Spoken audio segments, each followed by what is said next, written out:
Sir ये जो plant है जैसे ये फरवरी या जनवरी लास्ट तक की संभावना है सर। जनवरी में खत्म हो जाएगा मतलब। जी बरोबर। बराबर नहीं हो जाएगा, हार्वेस्टिंग कंटिन्यू चल ही रही है, खत्म ही हो जाएगा सर। हाँ। उसके बाद मेरा नया प्लांट का विचार है सर, खरबूज का। अच्छा, मतलब तरबूज और खरबूज, इसमें जी। खरबूज और तरबूज का है तो प्लानिंग करना चाह रहे जी हैं। जी, तो ओके। इसके लिए थोड़ा मेरे को बता दो आप जानकारी कैसे क्या रहेगा। नमस्कार किसान भाइयों, मैं डॉक्टर विवेक जहांगीर नर्सरी बराड़ा से। आज हम बात करेंगे धाकर जी के फार्म पे हैं। 2 साल का बगीचा है। नवनियो सीड से हमारे सर आए हुए हैं, इन्हीं से बात करेंगे, सुनील जी सर और लोकेश जी पाटिल। ये डिस्कस करेंगे वायरस की प्रॉब्लम आ रही थी, क्यों आ रही, क्या कारण, कैसे बचा जाए। आइए जानते हैं सर से। Sunil Solanki, non seed private limited. आप जैसे ये अपन प्लांट आपसे घूम रहे हैं, ये प्लांट का उसको कितना समय हुआ? सर इसको 2 साल हो गए, मार्च में 2 साल कंप्लीट हो जाएंगे। 2 साल हो गए। तो 2 साल से प्लांट अभी कंटिन्यू मतलब फ्रूटिंग पे है। ठीक है, 2 साल। अभी आपको समस्या क्या आ रही है, मतलब जैसे आप मोजेक वायरस की समस्या आ रही है सर। ये तो क्या अभी ये जो आप बता रहे हैं मोजेक वायरस आ रहा है, और आगे आप जैसे भी और कोई पपीता लगाएंगे तो उसमें ये प्रॉब्लम नहीं है, उसके लिए क्या करना चाहिए वो बता सकते हैं? अभी तो ये जो है आ गया जो, जी तो अभी अब अपन जो हो गया उसको छोड़ दो। हम लोग आगे की क्रॉप में और क्या अच्छा कर सकते हैं उसके ऊपर चर्चा करेंगे। चलिए अपन आपकी जो सॉइल की पूरा इस टाइप का है, हल्की सॉइल, तो आपकी हल्की सॉइल में आपका जो वो 8 फीट रखिए आप जी, और प्लांट टू प्लांट आप 5 से 6 फीट, ठीक है, हल्की सॉइल की। दूसरा भी नेक्स्ट टाइम आप जब पौधा लगाएंगे सबसे पहले आपको क्या करना है, पौधा लगाने के पहले तो आप ग्रीन मैन्योर बेड बनाना है, जितना मोटा और ऊंचा और तगड़ा बेड बना सकते हैं वो बेड बनाइए। उसके बाद उस बेड में आप गोबर खाद जो है वो मिलाना है, आपको अच्छे से। कितना अच्छे से बोले तो 1 एकड़ में 5 से 10 टन गोबर खाद जाना चाहिए, क्योंकि ये जमीन में जो जीवाणु है, ये जमीन जिंदा है और पौधे को अगर स्वस्थ रखने का काम करेगी। अगर जिंदा जमीन है तो, और जिंदा जमीन में जो जीव है उनको अगर आप स्वस्थ रखेंगे, वो जिंदा रहेंगे तो आपका पौधा भी जो है स्वस्थ रहेगा। तो उसके लिए आपको क्या करना है, ये जो मैंने आपको ग्रीन मैन्योर करवाया है वो उसी के लिए बताया। कंपोस्ट जो हम लोग बोल रहे हैं वो भी उसी के लिए बोल रहे हैं। कंपोस्ट डालना है आपको 1 एकड़ में करीबन 5 से 10 टन, ठीक है। उसके बाद आप जो बेसल तो कर ही रहे हो, पौधा जो भी है, ठीक है। अब पौधा लगा दिया आपने जी। पौधा लगाने के बाद सभी किसान भाइयों को मैं एक बोलना चाहूँगा कि पौधा लगाने के बाद कहीं लोग जानबूझ के मतलब कहीं ना कहीं फंगीसाइड की ड्रिंचिंग करते हैं जी। तो फंगीसाइड की ड्रिंचिंग करना आप लोग बंद करें जी, क्योंकि फंगीसाइड की ड्रिंचिंग करने से क्या होता है, फंगीसाइड एक केमिकल है, ठीक है।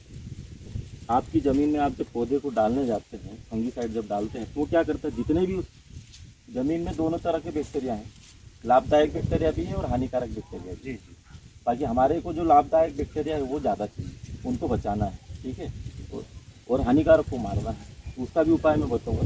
तो जो फंगस के जो आप केमिकल डाल रहे हैं, उसमें क्या होगा कि जितने सर्कल में उस केमिकल का असर होगा, उस केमिकल के असर से लाभदायक और हानिकारक बैक्टीरिया दोनों क्या होंगे, नष्ट होंगे।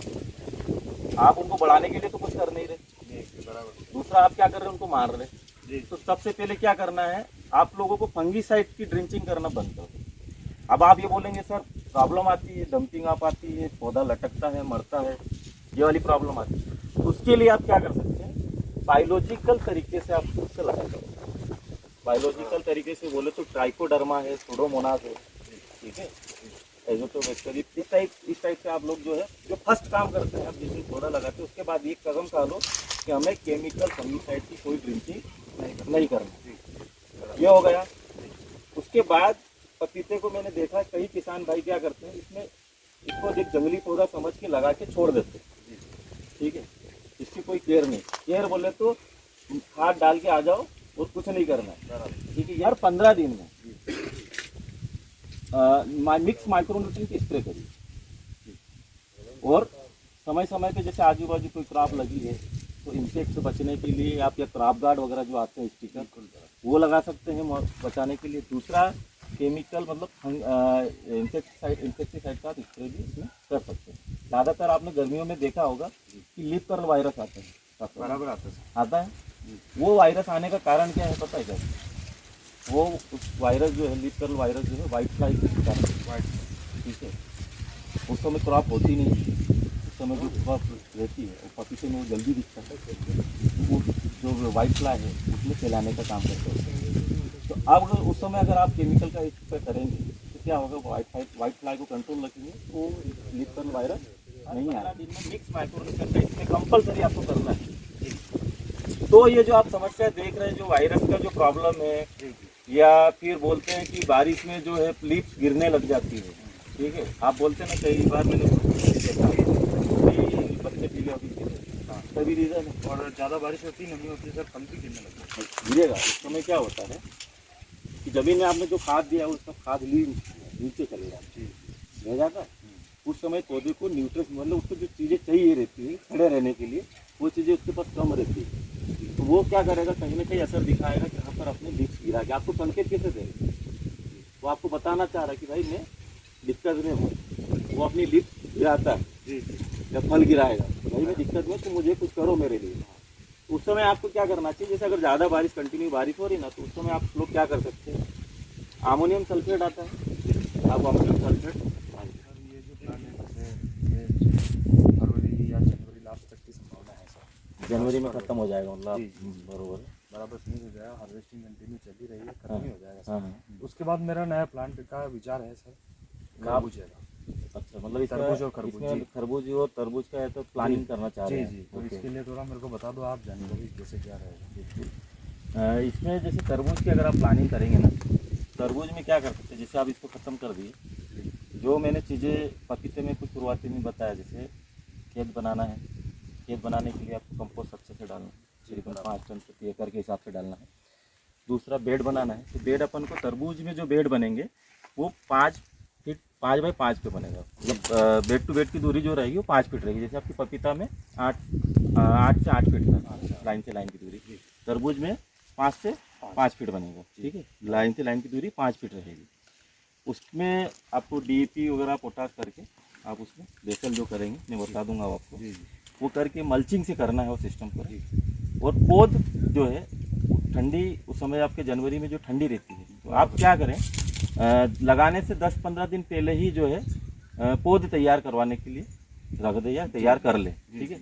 पौध तैयार हो जाए, अपना बेड तो रेडी हो गया, उधर से पौध रेडी हो गया, पौध डायरेक्ट इधर आके अपन इसमें लगा सकते हैं। कितने दिन पुराना सर रहता है पौधा, मतलब 20 दिन 25 पौधा ठंडी में जो रेडी होता है वो 20 दिन ले लेता है। 20 दिन बाद पौधे को जैसे अगर टेम्परेचर अच्छा है तो 12 दिन में पौधा लगाने जैसा हो जाता है।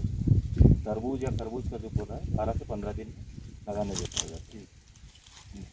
तरबूज बेस्ट ऑप्शन है आपके जनवरी और फरवरी के लिए। जनवरी, फरवरी, मार्च तक आप जो लोग तरबूज की प्लानिंग कर सकते हैं। अगर आप जनवरी में अगर तरबूज कर रहे हैं या खरबूज कर रहे हैं तो आप 3 महीने बाद उसमें और कुछ प्लानिंग भी ले सकते हैं उसी बेड के ऊपर।